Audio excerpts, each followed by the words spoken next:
This morning, I had a really nice time speaking to the Chinese devotees on Srimana Shiksha. A lot of discussion afterwards. And because I was doing that, I wasn't taking part in the morning Bhagavatam class at the temple. So I thought I would cover what was covered class at the temple, plus some nice reading from Harivamsa, because it connects to the morning class.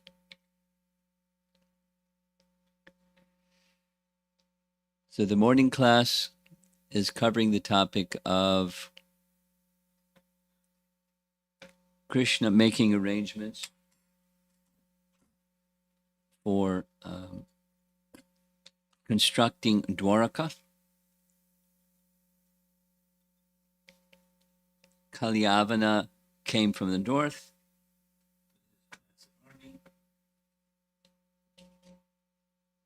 Jarasandha came from the east with his massive army.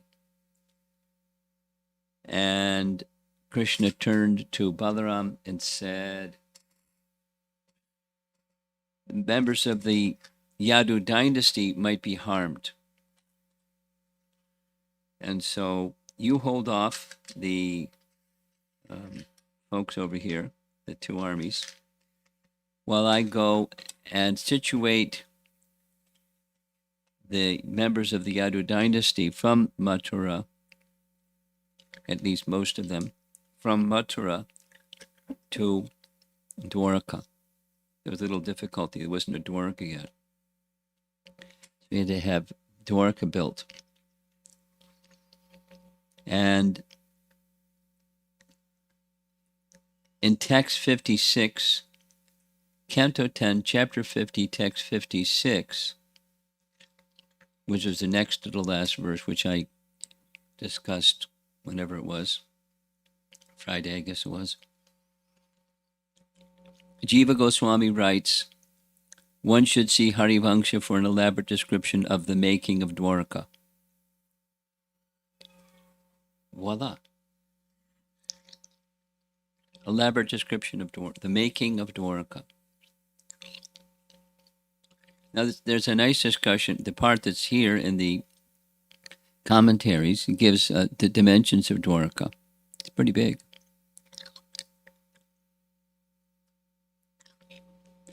The dimensions of Dwarka. Let's see, where is that?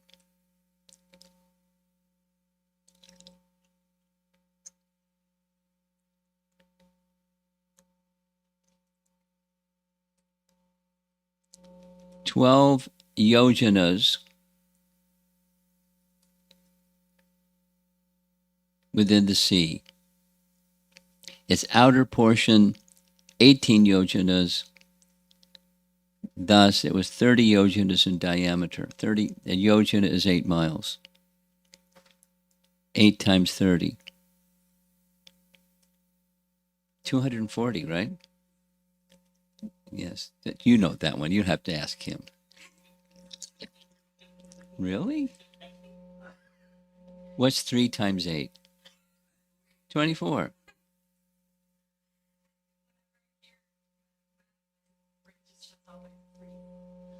Three times 8 is 24. You have to look at him. Gosh. So 240 miles. We were discussing this. Subal was saying that the distance between New York and Gitanagari is 240 miles. So that's, whatever the distance is between here. What's here in St. Louis? Whatever. He said it's something comparable. That's the diameter of Dwarka. And then, what goes inside. So we're going to hear what goes inside. It was surrounded by the sea. To create obstacles, there were moats. Then, interior to this, there was sea water bordered by land on 4 sides of the city for recreation. Then, this is Jiva Goswami, there were fortress walls On the corners and between as well, there were jeweled turrets with golden peaks on which were gold spheres with flags. There were gates in the four directions. On top of the gates, there were rooms with clear crystal walls for looking outside. Within the fort, there were areas containing flower gardens and orchards, as well as wells and water tanks. Within the area of gardens, there were temples. Within that area were stables, grain storages, etc. Then, interior to that, in the east, there were houses of Brahmanas. In the west were houses for Shudras. In the north were houses for Vaishyas. In the south were houses for the Kshatriyas. In the center, facing the Sudharma hall, were the houses of Krishna, Balaram, Vasudeva, and Ugrasena.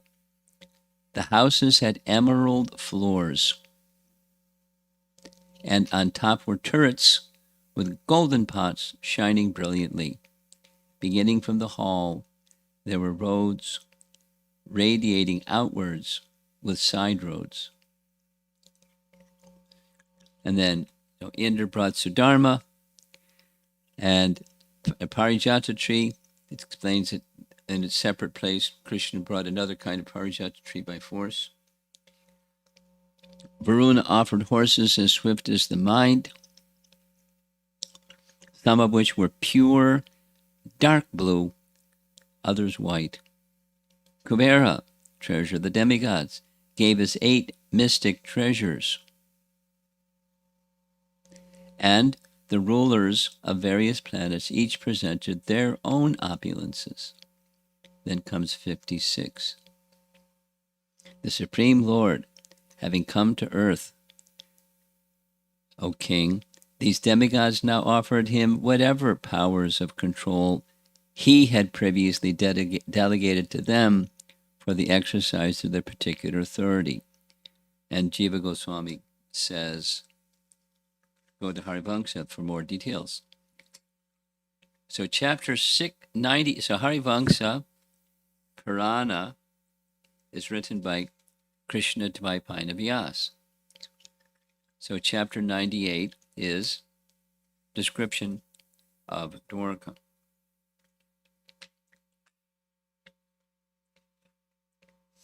Vaishampayana said, O Janamejaya, while seated upon the back of Garuda, Lord Krishna could see the beautiful city of Dwarka, which was situated within the ocean and which rivaled the capital of Indra in the heavenly planets. There were seen hills of jewels here and there, as well as beautiful parks, forests, and raised platforms. The roofs of the palaces shone wonderfully. As the son of Devaki approached Dwarka, the king of demigods Indra summoned Vishvakarma and ordered him as follows, O best of the celestial architects, if you wish to please me, then go at once to Dwarka and decorate the entire city for Lord Krishna's satisfaction. Make the city of Dwarka as glorious as my own city, with thousands of gardens and beautiful reservoirs of water. Take the best things you see within the 3 worlds and place them in the city of Dwarka. As you know, Lord Krishna has descended into the material world to execute the mission of the demigods, and for that purpose he engages in battles to remove the burden of the earth. Being thus ordered by Indra, Vishvakarma went to the city of Dwarka and transformed it so that it rivaled the capital of Indra, Amaravati. When Lord Krishna arrived at Dwarka, while seated upon the back of Garuda, he saw the entire city was wonderfully decorated. It was thus with great pleasure that Lord Krishna, the all-pervading master of the universe, majestically entered the city of Dwarka. Within the city, which had been beautifully decorated by Vishwakarma, Lord Krishna saw innumerable celestial trees that gave great pleasure to all that beheld them. The city was surrounded by a wide moat, decorated with lotus flowers and swans that resembled the river Ganges, and beyond that was the ocean. The high walls surrounding the city were decorated with gold, so that they shone brilliantly in the sun. The city appeared like a beautiful mass of clouds, decorating the clear sky. The gardens within the city were as enchanting as the celestial forests of Nanda, Navana, and Chaitrarata, making it appear as if a heavenly abode had descended to the earth. Raivataka mountain, with its beautiful peaks, caves, and valleys, enhanced the beauty of Dwarika, rising in the east. The gateway to the city was made of gold and decorated with countless jewels. Latavishta mountain stood beautifully to the south of the city. Because of its 5 colors, it resembled the flag of Indra. To the west of the city was a mountain of silver, known as Sukaksha, whose peak was decorated with a nice flower garden. To the north, white Venuman mountain, which resembled Mount Mandara, also enhanced the beauty of Dwarka. On the 4 sides of Raivataka mountain were 4 celebrated forests with names. Around, and same with each of the 4 mountains. There's 4 forests. O descendant of Bharata, to the east of the city was the sacred river Mandakini, in the form of a lake, in which there were many flowers with petals made of cat's eye jewels. Being inspired by the architect of the demigods, Vishwakarma, many demigods and Gandharvas, desiring to satisfy Lord Keshava, alighted on the mountain peaks, thereby enhancing their beauty. The holy river Mandakini, which is considered very sacred, entered the city from all directions just to please the inhabitants, and then branched into 50 streams. No one can measure the exact area of Dwarka. Even the height of the city cannot be estimated, nor can the exact size of the gates, courtyards, and walls, which were painted white. Lord Krishna saw within the city of Dwarka many wonderful machines utilized for the protection of the city. The entire city was covered by golden nets and was decorated with giant iron wheels. Just as is seen in the abode of the demigods, the city of Dwarka had 8,000 beautiful chariots decorated with small bells and beautiful flags. The breadth of Dwarka was 8 yojanas, and its length was 12 yojanas. Therefore, the area of the city was 96 square yojanas. Different number than Jiva Goswami gave. The outlying area of the city were 100. The outlying area of the city were 192 square yojanas.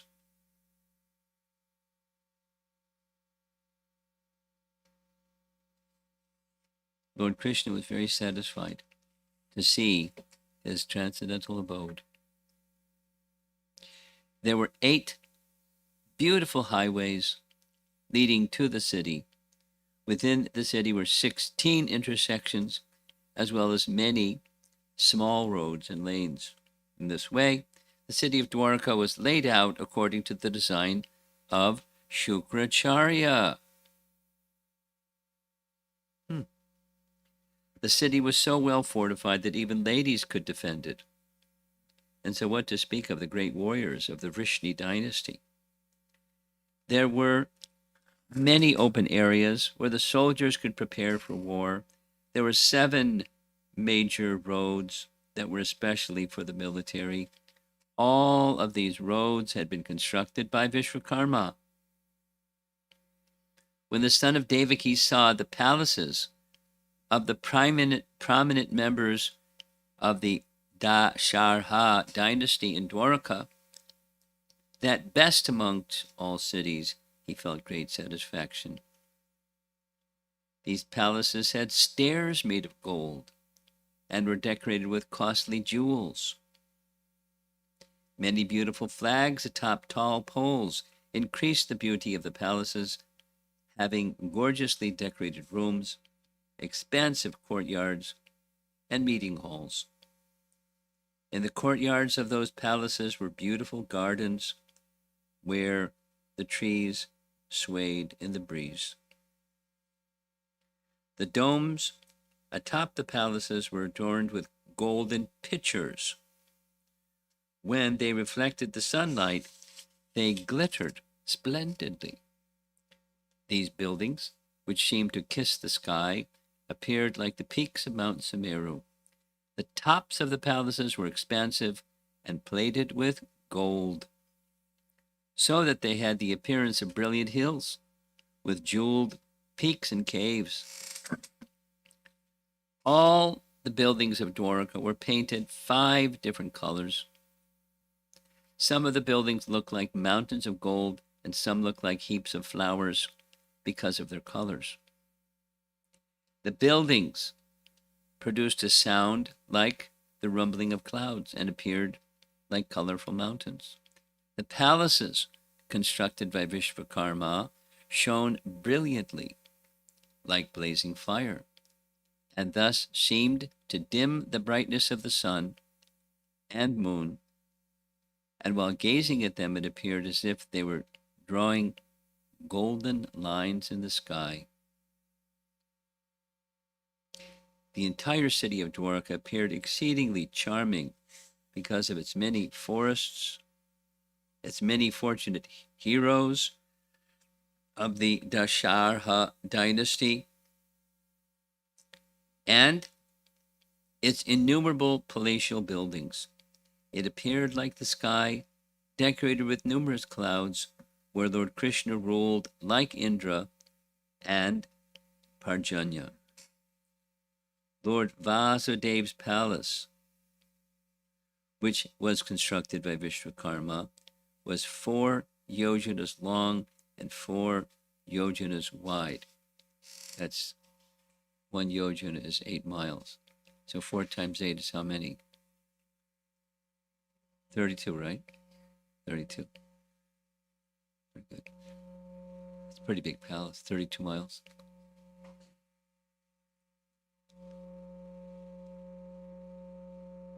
32 miles. 32 miles. That's a big palace. It is impossible to estimate how much wealth was used to build the Lord's residence.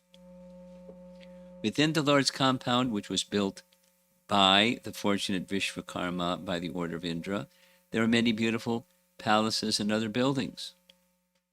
So palaces within palace. The Lord's personal residence was decorated with beautiful mountain scenes. Anyone who saw the Supreme Lord's palace became thoroughly enchanted.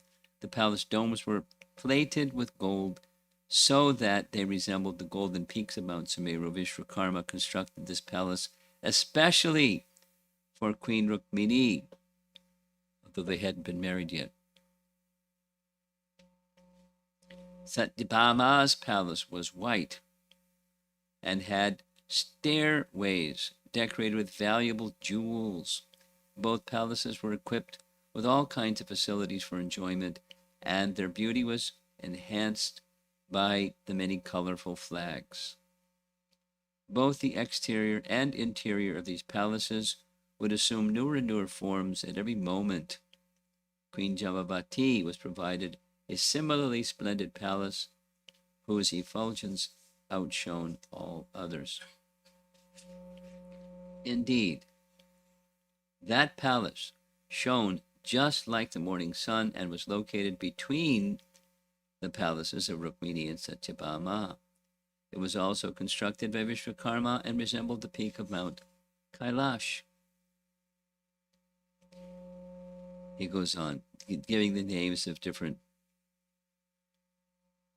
queens. Satya, who was also called Nagnajati, was constructed with the gold known as Jambu Nada. The palace of Subhima Devi, not familiar with her name. Mitravinda gives names. There was another very opulent bejeweled palace known as Viraja that many considered the best of all, which served as the personal residence of Lord Krishna and was constructed by Vishwakarma, its length and breadth being 1 yojana, only 8 miles. 8 miles. That palace of Lord Krishna was decorated with many beautiful flags that stood atop golden poles. It was there that the Lord stored all the wealth that he had acquired from his many conquests. The mountain known as Vaijayanta was established within that palace by the Lord. There was another large mountain called Hamsa Kuta that was located near Indradyumna Lake. Its peak extended for half a yojana, 4 miles up. 4 miles up. The greatly powerful architect of the demigods, Vishwakarma, carefully detached this renowned Hamsa Kuta mountain peak, and while many stood as spectators, he then brought it to the city of Dwarka, along with the Kinnaras and Nagas that resided on the mountain. Vishwakarma also uprooted the peak of Mount Sumeru, which almost extended to the sun and was made of gold, and brought it to Dwarka for the pleasure of Lord Krishna. That mountain peak contained numerous varieties of medicinal herbs, all greatly effulgent and very beautiful. Lord Krishna also brought the celestial Parijata tree from the heavenly planets to Dwarka. When the performer of wonderful transcendental pastimes, Lord Krishna, brought the Parijata tree from heaven, he had to fight a fierce battle with the demigods who were trying to protect the tree. There's 2 versions. There are 2 types of Parijata trees. One he had to fight for, the other was given. The Parijata tree was surrounded by thousands of lotus flowers and protected by warriors in golden airplanes. Vishwakarma also created many plants and trees that produced celestial flowers and fruit, all of which was as good as jewels for the pleasure of Lord Krishna. It goes on. In those lakes there were many boats plated with gold and studded with jewels. Vishwakarma planted many celestial trees on the banks of these ponds and lakes. Vishwakarma brought many other trees, such as the sala, palm tree, kadamba, 1,000-branched banyan trees, and other trees that normally grow in the Himalaya and Sumeru mountains, and planted them in the city of Dwarka. These trees were of various colors, including red, yellow, saffron, and black. The flowers of these trees were mostly white. There were many flower gardens and orchards in which there were seemingly unlimited numbers of fruit trees and flowering plants. The chapter's almost done. The entire city of Dwarka was decorated with many streams, with delightful shores and crystal clear water. The riverbeds were full of brightly shining stones. There are also many lakes with crystal clear water. Some of the riverbeds were covered with particles of gold, and the water of the rivers was fragrant due to being touched by celestial flowers. The banks of the river were shaded by varieties of trees and creepers. In the branches of these trees in Dwarka were seen many intoxicated peacocks and cuckoos that resided there very happily. There were also herds of elephants, cows, and buffaloes in Dwarka. Pigs, deer, and varieties of birds also resided there, so that it appeared that none of nature's species were neglected. The boundary walls of the city, which had been constructed by Vishwakarma, were 100 feet high. Okay. And were made of solid gold. Last, these boundary walls were very beautiful to behold, and they surrounded all the mountains, rivers, lakes, forests, and gardens. In this way, it is understood that Dwarka was a most wonderful city.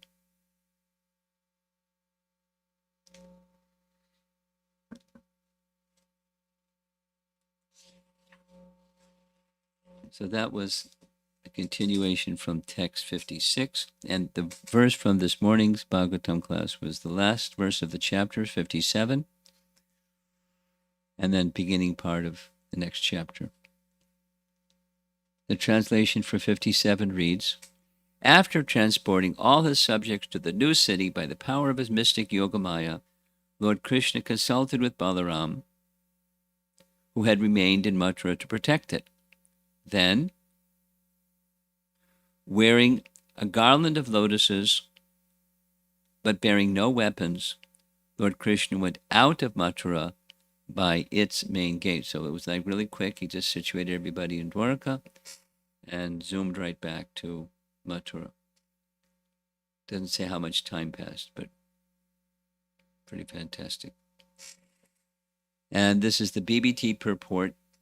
Srila Vishwanath Chakravarti quotes the following verses from Sri Padma Purana Uttarakhanda to describe how Lord Krishna transferred the citizens from Mathura to Dwarka.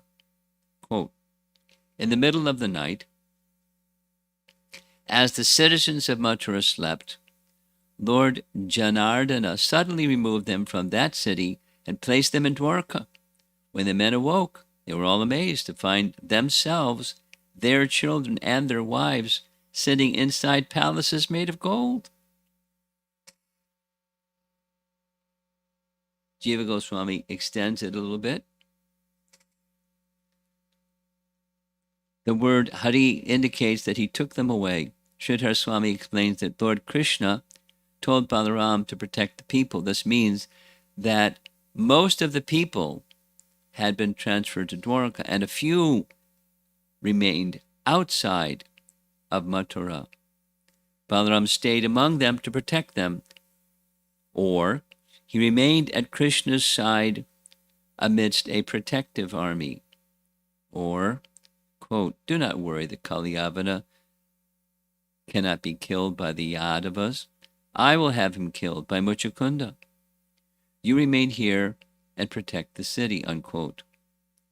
This was his consultation, which was completely befitting with Balaram with Balaram.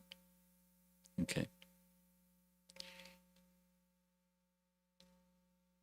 It gives some variations in text of Srimad Bhagavatam.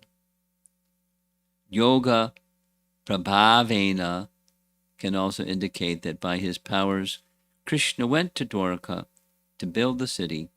He wore a lotus garland according to the descriptions that Narada gave to Kaliyavana. Apparently, Narada informed Kalyavana, you want a good fight? Krishna. And you can tell who's Krishna. He's got a certain garland on. So he came out of the city with his celebrated garland. He came out without weapons with the intention of fleeing. And at the end of chapter 50, and in the temple's morning class this morning, they read the chapter summary and the first 6 verses that are in a group. So here's the chapter summary. This chapter describes how Sri Krishna caused Muchukunda to kill Kalyavana with his harsh glance, and it also relates the conversation between Muchukunda and Lord Krishna. Paragraph. After placing his family members safely within the Dwarka fortress, Sri Krishna went out of Mathura. He appeared like the rising moon. Kalyavana saw that Krishna's brilliantly effulgent body matched Narada's description of the Lord, and thus the Yavana knew he was the personality of Godhead. Seeing that the Lord carried no weapons, Kalyavana put his own weapons aside and ran towards him from behind, wanting to fight with him. Sri Krishna ran from the Yavana, staying just barely beyond Kalyavana's grasp at every step, and eventually leading him a long distance toward a mountain cave. As Kalyavana ran, he hurled insults at the Lord, but he could not grasp him, since his stock of impious karma was not yet depleted. Sri Krishna entered the cave, whereupon Kalyavana followed after him and saw a man lying on the ground. Taking him for Sri Krishna, Kalyavana kicked him. The man had been sleeping for a very long time, and now, having been violently awakened, he looked around angrily in all directions and saw Kalyavana. The man stared harshly at him, igniting a fire in Kalyavana's body, and in a moment burning him to ashes. You know, we hear about a funeral for Kalyavana. It was it. This extraordinary person was a son of Mandatas, named Muchukunda. He was devoted to Brahminical culture and always true to his vow. Previously, he had spent many long years helping to protect the demigods from the demons. When the demigods had eventually obtained Kartikeya as their protector, they allowed Muchukunda to retire, offering him any boon other than liberation, which only Lord Vishnu can bestow. Mukunda had chosen from the demigods the benediction being covered by sleep, and thus, since then, he had been lying asleep within the cave. Upon Kalyavana's immolation, Lord Sri Krishna showed himself to Muchukunda, who was struck with wonder at seeing Krishna's incomparable beauty. Muchukunda asked Lord Krishna who he was, and also explained to the Lord his own identity. Muchukunda said, after growing weary from remaining awake for a long time, I was enjoying my sleep here in this cave when some stranger disturbed me, and, suffering the reaction of his sins, was burnt to ashes. O Lord, vanquisher of all enemies, it is my great fortune that I now have the vision of your beautiful form. Lord Sri Krishna then told Muchukunda who he was, and offered him a boon. The wise Muchukunda, understanding the futility of material life, asked only that he might be allowed to take shelter of Lord Sri Krishna's lotus feet. Pleased at this request, the Lord said to Muchukunda, my devotees are never enticed by material benedictions offered to them. Only non-devotees, namely yogis and speculative philosophers, are interested in material benedictions, having material mundane desires in their hearts. My dear Muchukunda, you will have perpetual devotion for me. Now, always remaining surrendered unto me, Go perform penances to eradicate the sinful reactions incurred for the killing you had to do in your role as a warrior. In your next life, you'll become a first-class Brahmana and attain me. Thus, the Lord offered Mushukunda his blessings. That's the chapter summary for chapter 51. And then in this morning's class, they discussed also the first six verses of the chapter. Here's how it starts. Shukadeva Goswami said, Kalyavana saw the Lord come out from Mathura like the rising moon. The Lord was most beautiful to behold, with his dark blue complexion and yellow silk garment. Upon his chest he bore the mark of Srivatsa, and the Kaustubha gem adorned his neck. His forearms were sturdy and long.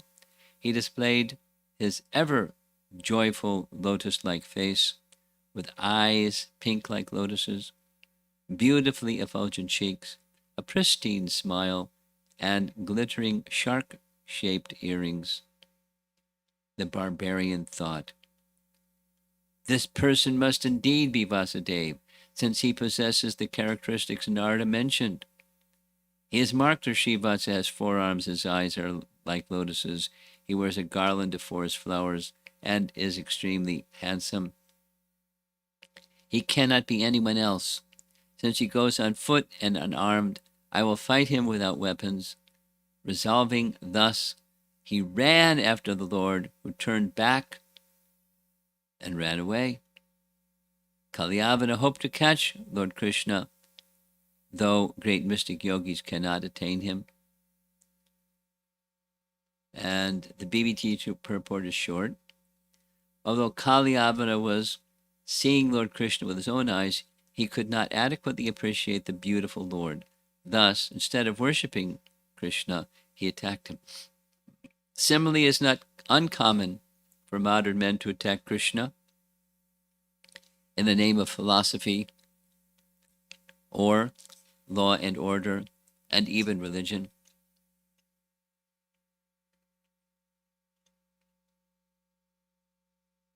Vishwanath writes, though others who are qualified by devotion can appreciate the beauty of Krishna, the asuras cannot taste that beauty, even if the Lord is before their eyes, because of their inimical attitude. To show that fact, this verse describes the beauty of Sri Krishna as he stood before Kalyavana. Jiva Goswami writes, Kalyavana saw him coming out of the city. It indicates he was certain that Krishna had come out. Shukadeva describes Krishna by seeing his real nature out of prema. This is not how Kalyavana saw him, since if he did, he could not have had enmity towards him. Being covered by my Yogamaya, I am not visible at all to the fools, Bhagavad Gita. Just as a person fond of bitter foods does not appreciate sweet foods, demons see only a dull shadow of the real Krishna. Though they see Krishna, they do not really see him. Because Krishna appeared, according to Narada's description, 4 long, thick arms. Because of the distinguishing characteristics related by Narada, Kalyavana quickly understood that this was Krishna. He had pink eyes like a fresh lotus. His cheeks possessed beauty, Srimat. He had excellence in his bodily parts. He smiled because of pleasure. His earrings and other ornaments as well sparkled. The first 3 verses describe Krishna. Then Kalyavana thought, this must be Vasudeva. It cannot be anyone else. He then describes Krishna. Krishna was going at quite a fast pace in a playful manner. Out of pride, Kalyavana wanted to catch him. But because Krishna was difficult to catch, even for yogis, Kalyavana would be a laughingstock.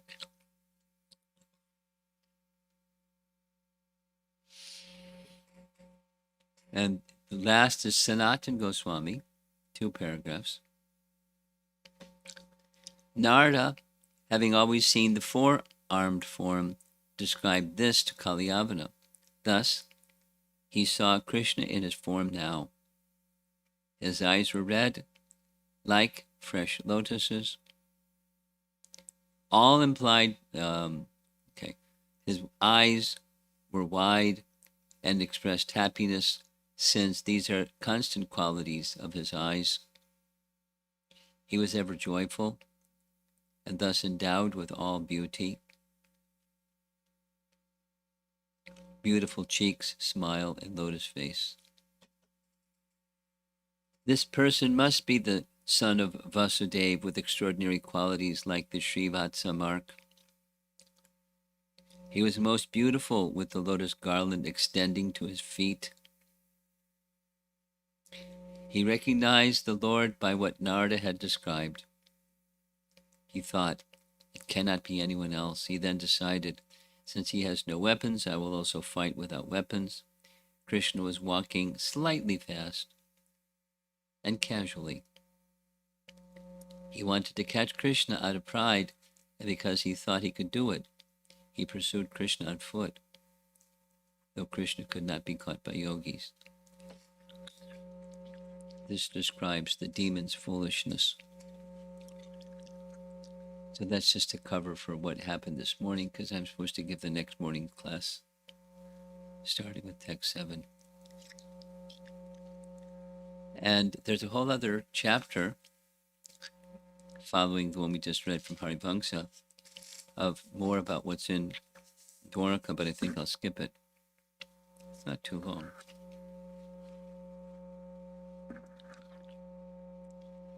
This is interesting. It's quite short, actually.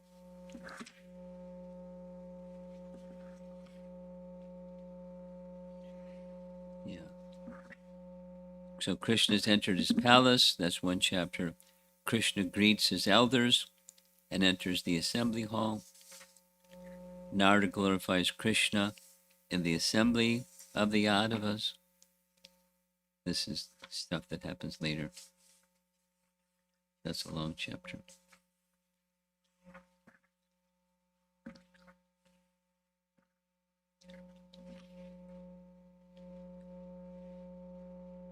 Further glorification of Lord Krishna by Narada Muni. These are scenes in Dwarika, but it's according to what Jiva Goswami said, it's true. Harivamsa describes in great detail about the construction of Dwarka. We don't hear so much about it in the Bhagavatam. There's some things, but not all this kind of detail.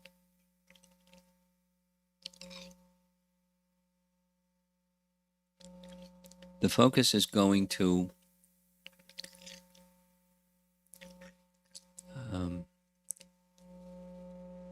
the sequence of Krishna's pastimes is moving.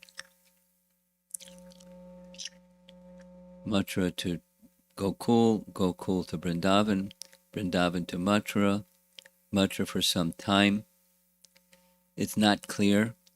I researched a whole bunch, and it's not clear how long he resided in Dwarka, in Mathura.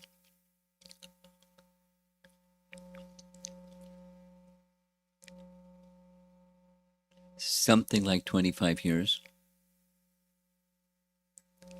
Something like 25 years. And then that's when he leaves Mathura. The situation of leaving Mathura is this one. First Kalyavana, then Jarasandha, then Krishna jumping from the mountain and going to Dwarka.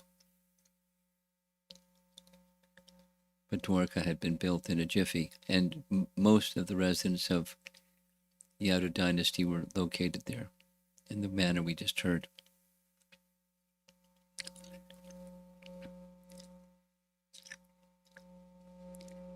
Now it's interesting for me to note that what's in the Bhagavatam has its parallel embellishments in Padma Purana, and here Harivamsa Purana, and other places. not only the existence of Dwarka, but the details of the Leela. It's not just about Dwarka, it's about all kinds of pastimes. They're paralleled in other literatures.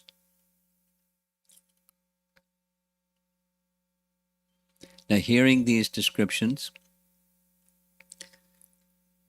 one might consider it like super fantastic, as in a fairy tale, fantasy, as opposed to reality.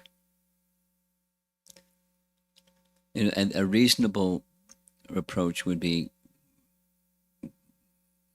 why is Vyasadeva interested in fiction stories, fantasy stories? Because the same author, of course, you be a scholar and say, well, they're not the same author. It's modern composition, it's not Vyasa, and let's dismiss it that way. But Vyasadev's range of composition is without limit, and the precision of, let's say, Vedanta Sutra, and the capacity to put in sutra codes the whole knowledge of all the Vedas, Sambandha, Abhidheya, and Prayojana in the Vedanta Sutra in codes, and then expanding those codes into the Shrutis, and expanding the Shrutis into Puranas and Itihasas with details and details and details.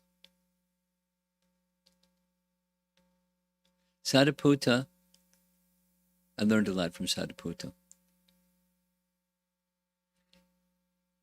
Explained that during a period of time in Europe, European history, there were scholars that were becoming acquainted with the Vedas. And there were some Christian scholars who felt nervous about scholarship turning its attention to the Vedas and finding richness in the Vedas.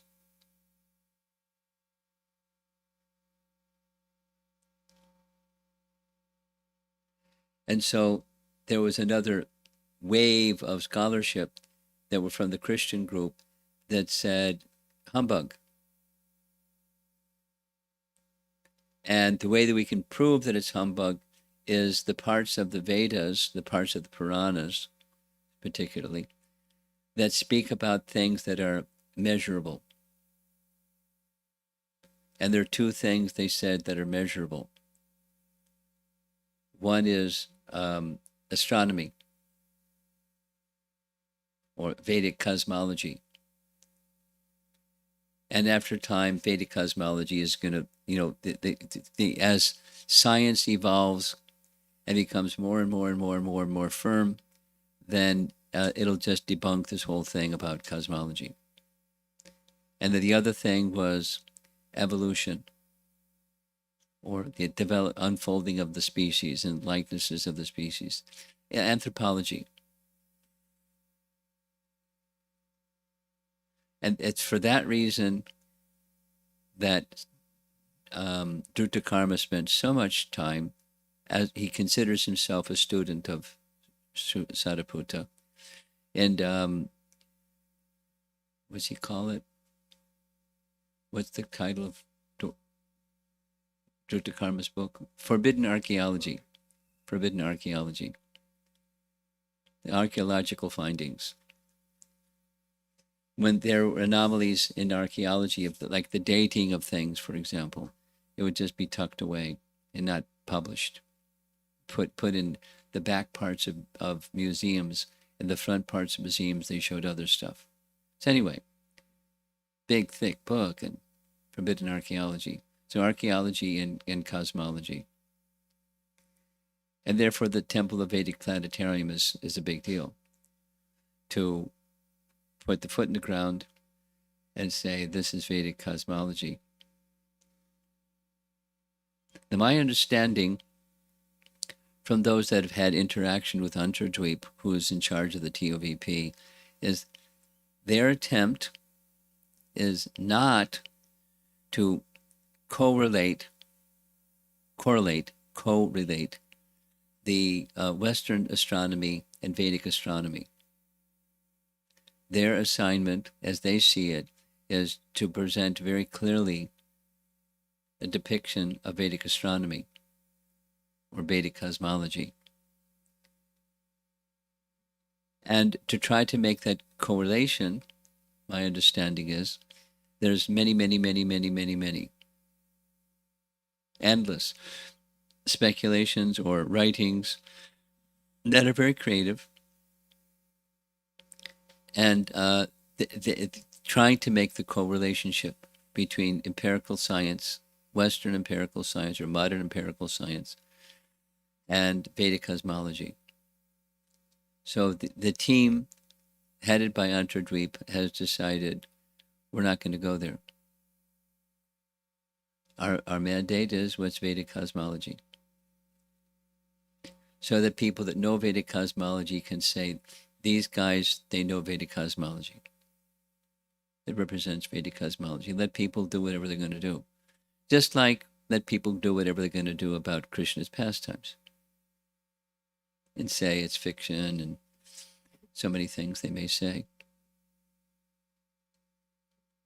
But, the underlying point is very practical and is predictable. The cycles of time, for example, with Vedic cosmology, is very accurate.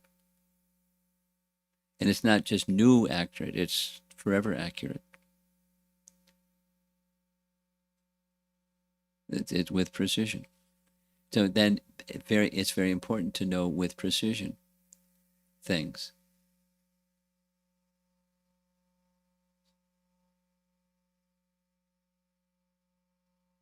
Like cycles of time and phases of the months and phases of the moon and so forth and so on. It's very precise science. It takes years for persons very, very dedicated to Vedic cosmology to understand Vedic cosmology without the attempt of comparing it to Western cosmology. But it's very scientific, very precise, verifiable, empirically verifiable. In terms of numbers, because that was the challenge of the Western scholars.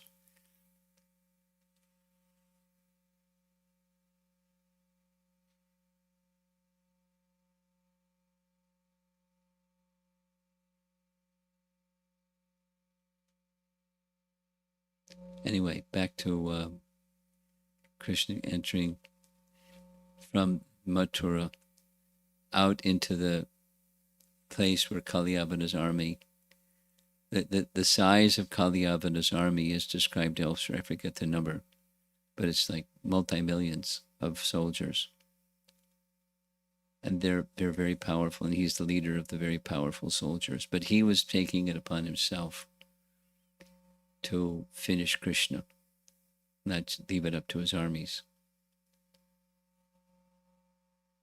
And we know what happened. Krishna wanted to give some service to his dear devotee, Muchukunda. We'll hear more about that as we go along. But Mandata, the son of Mandata, he was a great hero, a great fighter. So much so that he was requested by the demigods to help them in a battle against the demons, and he agreed. He went to the heavenly planets where he fought non-stop, because demons don't stop at night. They go all night. They don't follow the Kshatriya codes. Kshatriya codes is when the sun sets, the fighting is over. They don't follow Kshatriya codes. So the fighting was non-stop for years. Non-stop for years. He somehow managed. He was pretty fatigued at the end. So he was a devotee. It describes in the end of this whole chapter, chapter 51, how he became a devotee. How did he become a devotee? How does anybody become a devotee? By association with a devotee. That's how he became a devotee. He was a great soul, but he became a Krishna Bhakta by the grace of Gargamuni. Gargamuni was also Krishna Bhakta. And Gargamuni, because he was a king, Mandata, son, was a great king. That's from the Surya dynasty. The same dynasty in which Ramchandra appeared, not the same dynasty in which Krishna appeared. But he had access to Gargamuni for his astrological chart.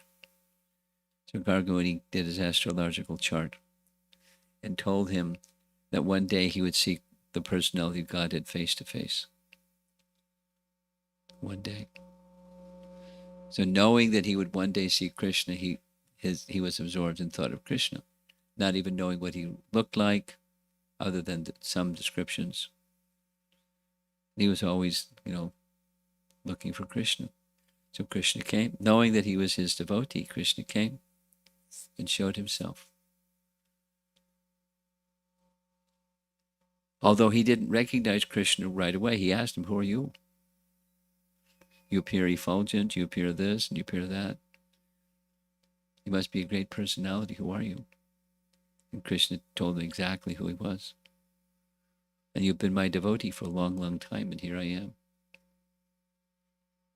Take a benediction from me."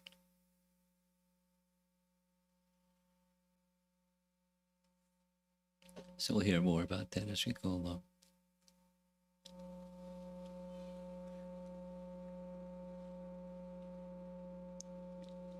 Even with just some appreciation of Krishna's reciprocation with living entities, he reciprocates with the devotees, and he's also reciprocating with Kalyavana in a very attractive way. Kalyavana was very, very, very proud. And he wanted a suitable person to fight. So he asked Narada, "Who's the best?" He said, "Well, the Yadus, they're the best. And amongst the best, there's Krishna. You want to fight? There's nobody better than Krishna." "Very good. I'm going." And Narada, why is Narada sending Kalyavana to have that battle with Krishna? Because he knows Krishna's purpose. He came to annihilate the maniac rulers. So he sent him, "Krishna, here's one for you." And not only after Kalyavana was killed, but all the soldiers, Krishna came back from the cave, had big battle with Balaram, and all the soldiers were killed. All the Yavana rulers, powerful demoniac rulers, were all killed, a whole lot of them. No, it's kind of like, we don't like violence. By nature, as Vaishnavas, we don't like violence. And there's too much violence. But this kind of violence is another kind of violence. It's just fine. Another transcendental realization about Krishna's pastimes. So let's see if there's some thoughts on this or anything you'd like to discuss. Yeah.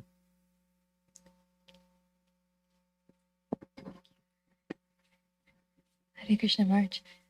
I was just curious of why Krishna told Muchukunda that he would become a Brahmin in his next life instead of giving a path for him to go back to Godhead. He must have had some service for him.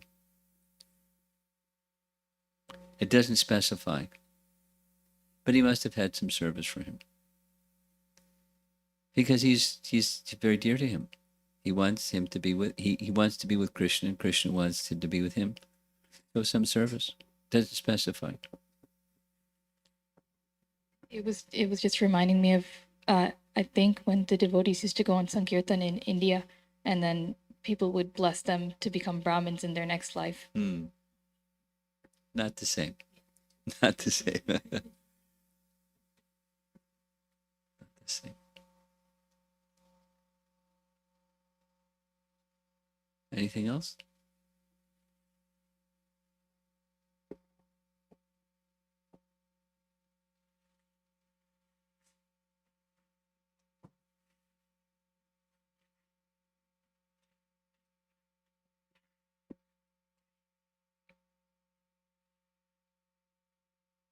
I have one other thing. Since nobody has anything to share, I'm going to share something else.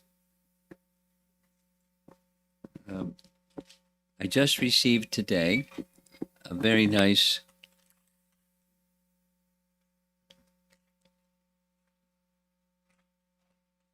Could you see if I left my phone in the car? I did? Okay, please bring my phone. But I may be able to pull it up here. Yeah.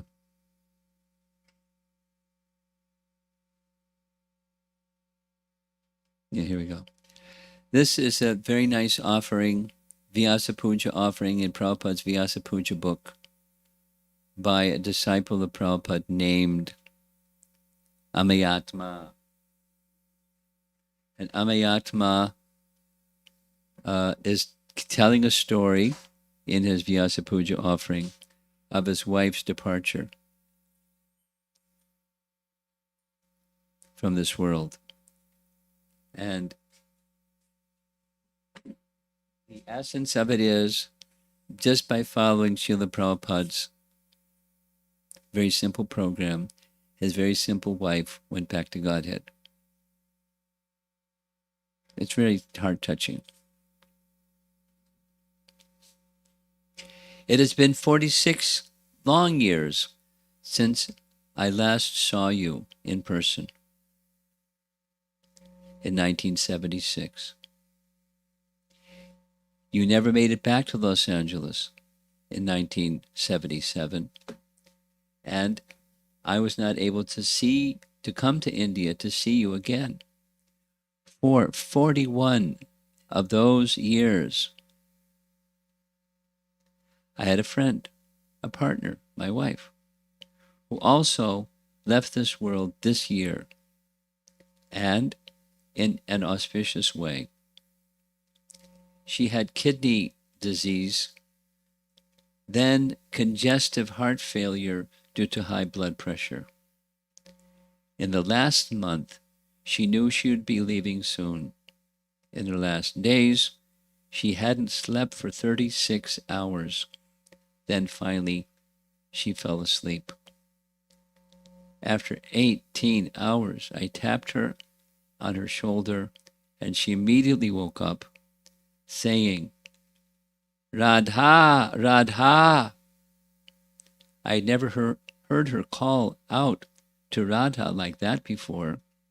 She again said, "Radha, Radha." Then she told me to start chanting. I put a recording of you, Srila Prabhupada, chanting Hare Krishna Mahamantra, and I and our son, who was at home, both started chanting the Mahamantra.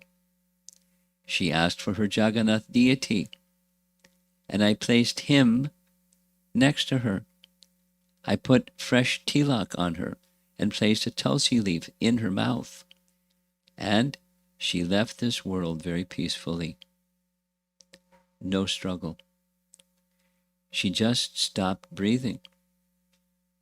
But Krishna was there, in the form of his holy name, being chanted not just by her husband and son, but by you, Srila Prabhupada, the pure devotee of Radha and Krishna.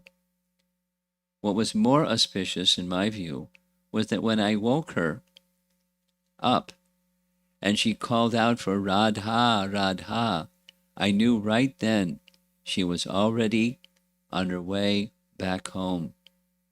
And my waking brought her back here just long enough so she could depart in a most auspicious way.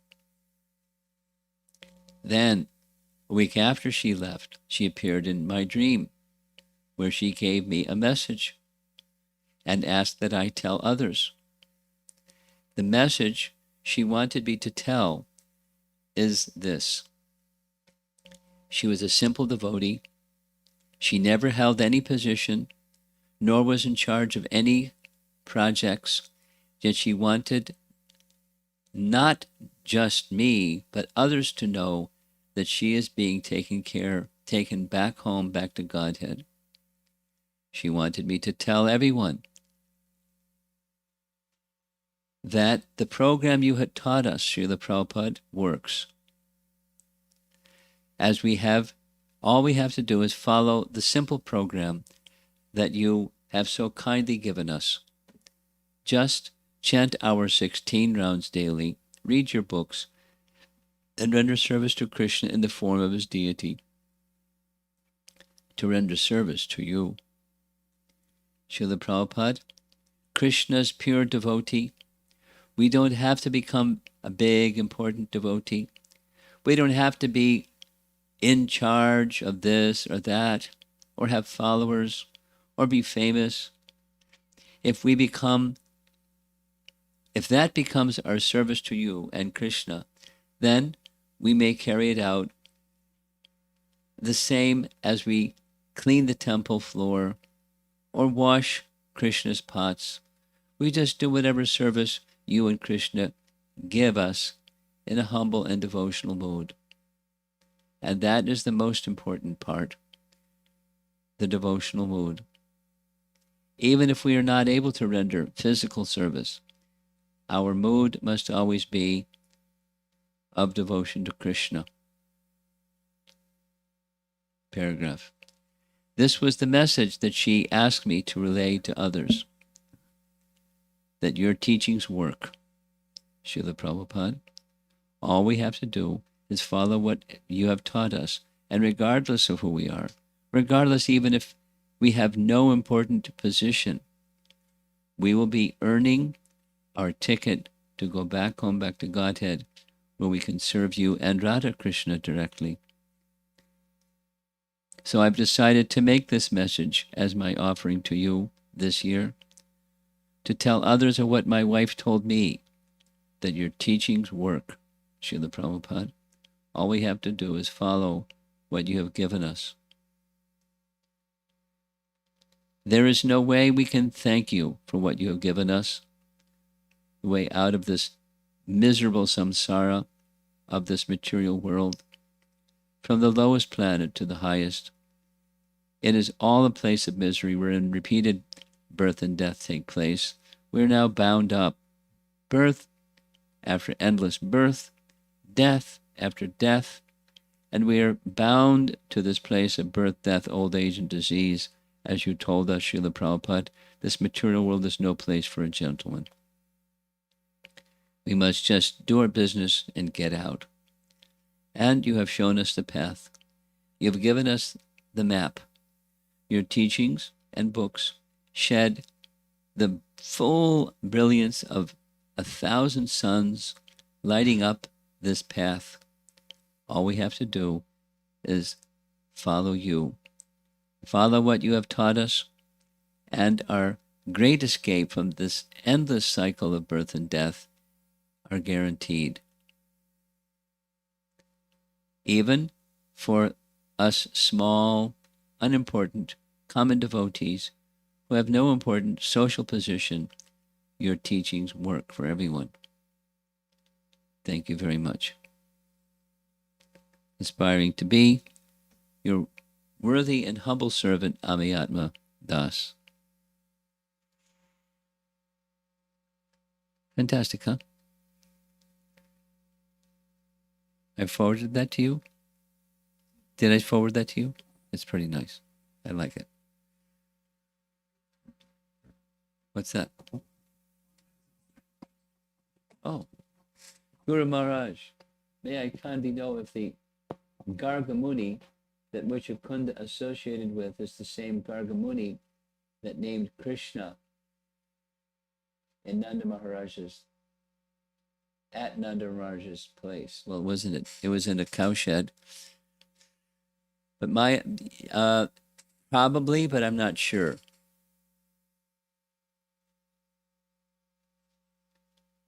And Snehavali, very, very astute researcher, says Kalyavana's father's Gargya. Is Gargya and Gargamuni the same? No.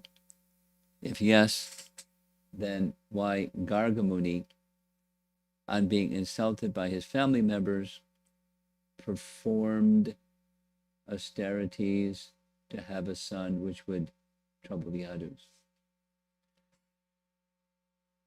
Well,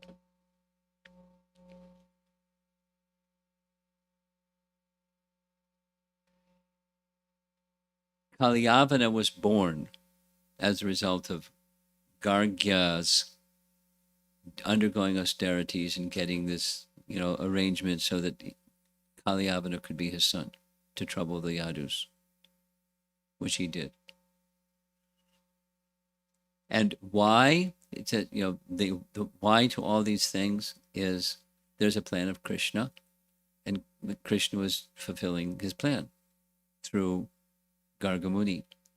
And Gargya is not the same as Gargamuni. Gargya, Kalyavana's father is Gargya. It's not the same as Gargamuni. I don't know how it works. I'll have to read carefully, but Gargya, to my understanding, is not the same as Gargamuni. Although Gargamuni became the father. I have to research it, Snehavali. But you'll probably beat me to it because I'm going to be in the car on the way back, and you probably have like 16 different references by the time we get back. Okay, how are we doing? Anything else in the room?